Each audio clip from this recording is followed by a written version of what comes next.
Good morning, everyone. It is Wednesday morning and time for another 5 for 5. In some of my previous devotions, I've shared with you guys that I'm an Eagle Scout.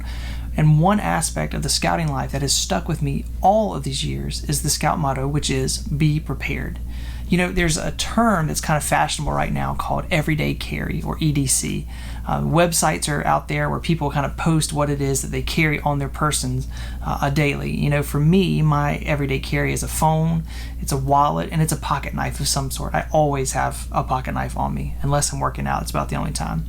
I don't know if you guys noticed, but most of the time I also have a small bag with me as well.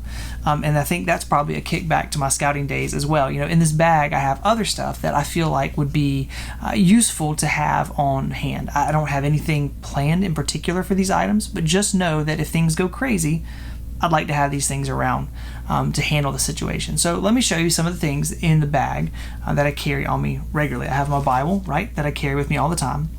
And this one's been all over the world, and it shows its wear and the amount of duct tape that is actually holding it together right now. I also have whatever book it is that I'm reading at the time, because I'm always in a book. I have some pens, my AirPods, a couple other things. But there's some things that are a little more unique. And if you keep digging, I've got some basic survival stuff that I have. I've got some basic medical gear. I've got a tourniquet on the side.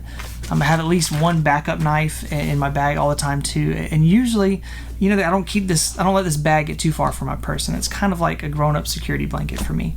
In our Ironworks readings this past week, we were actually in the book of Exodus chapter 4, and the beginning of the book shows us God calling Moses to be the leader for his people. In chapter 3, Moses tries to talk himself out of the job.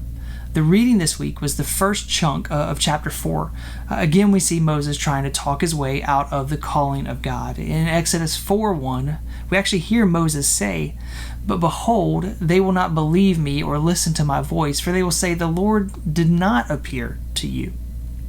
Again, we see Moses was doubting himself and God's call for him, and he was trying to kind of talk his way out of it. God answers in verse 2 by saying, "Well, what is that in your hand?" And it was the staff that Moses carried around daily. So God told him to throw it down.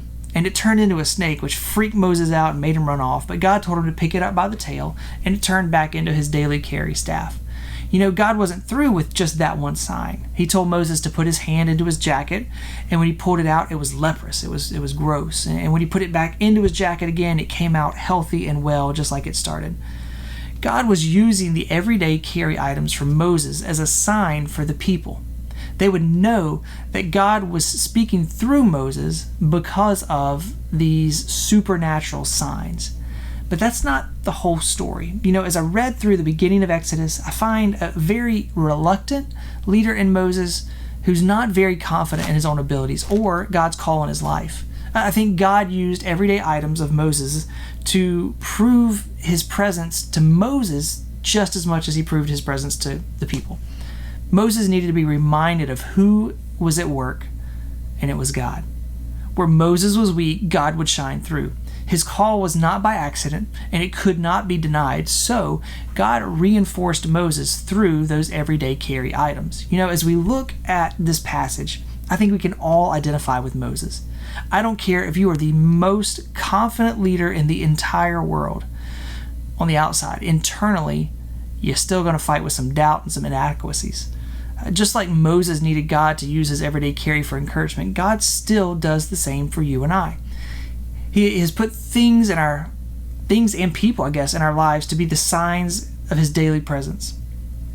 When the enemy tries to trash talk us in our own heads, we can look at whatever God has given us and then lean on him for confidence. You know, he's put these things in place already. We just need to take an inventory and figure out what they are. In my life, there are plenty of areas where I feel inadequate, but God has given me an amazing spouse and some fantastic children that remind me daily in their own unique ways that God is still doing great things through me. They are the signs in my life that God is with me and that his power is going to sustain me. I don't know what God uses in your life to remind you of his strength, but once you find it, man, keep that in front of your eyes so that when the enemy attacks, and he will, you won't be defeated. Just like Jeremy said this past Sunday in the message, and if you missed it, man, go back and watch it, that we as believers are victors, not victims. Guys, have a great rest of your day. We're going to see you soon.